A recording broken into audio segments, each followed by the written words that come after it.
Erich Hartmaan was a German pilot ace during World War II, often referred to by his comrades as Booby due to his youthful appearance or by his Soviet adversaries as the Black Devil, etched his name into the annals of aviation history on May 8, 1945, by scoring what is widely recognized as his final aerial victory. This specific engagement occurred exactly 8 days after the H-man died, who had taken his own life in the Führer bunker in Berlin on April 30, 1945. On that fateful final morning of the war in Europe, Hartmaan was stationed with Jagdgeschwader 52 in Czechoslovakia. He took off on a reconnaissance mission to locate advancing Soviet forces and encountered a formation of Soviet Yak-9 fighters over the city of Brno.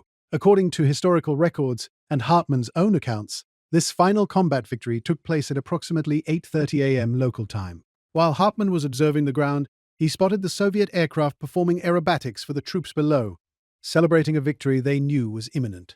Hartmaan dived from a superior altitude, caught one of the Yaks by surprise, and downed it, marking his 352nd confirmed kill. This specific event is widely cited by historians as the last recorded aerial victory by a German Luftwaffe pilot in World War II, occurring just hours before the unconditional surrender of German forces became effective. At the time of this final dogfight, Erich Hartmaan was only the young age of 23 years old, having been born on April 19, 1922. His career total of 352 confirmed aerial victories remains the highest number ever achieved by any pilot in the history of aerial warfare. Following the surrender, Hartmaan spent over 10 years in Soviet captivity under brutal conditions before being released in 1955. He returned to West Germany, rejoined the newly formed Bundesluftwaffe, and eventually retired as a colonel. Hartmaan passed away on September 20, 1993, at the age of 71. What makes this story so crazy is that Germany formally surrendered on May 7, 1945, at Allied headquarters in Reims, France, ending World War II in Europe.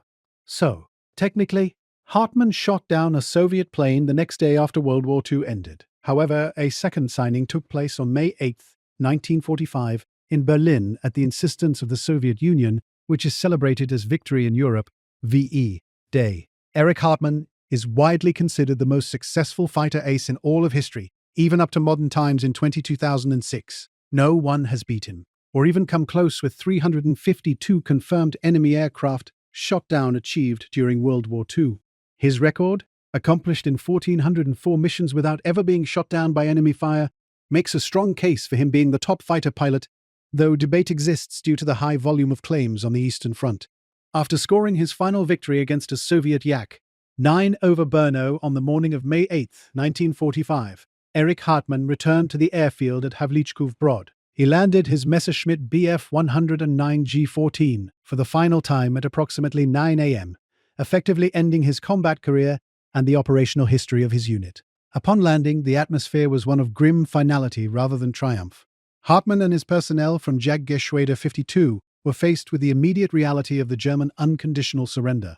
To prevent their sophisticated machinery from falling into Soviet hands, Hartmaan ordered his ground crews and pilots to destroy their remaining aircraft. They doused the planes in fuel and set them ablaze, or used explosives to wreck the airframes. This act of tactical sabotage ensured that the technology of the Messerschmitts would not be utilized by the advancing Red Army. During this final mission of the day, Hartmaan had taken off with a small flight to perform reconnaissance.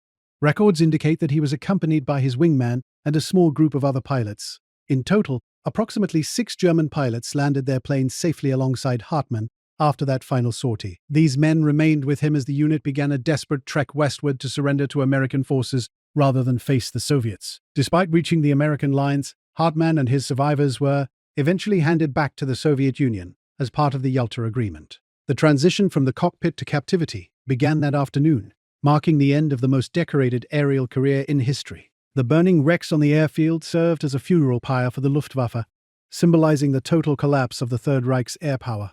Hartmaan, only 23 years old, transitioned from a commander of the skies to a prisoner of war in a matter of hours. Well, I guess that wraps up this one, dudes. Thanks for watching, and hope you enjoy. Check out my other content on our channel. Do not forget to subscribe, ring the bell, so you don't miss out on future uploads. Drop a thumbs up and type us a comment down below. You've been watching the Everything Weapons YouTube channel. So yeah, see you guys in the next video. Have a good rest of your evening.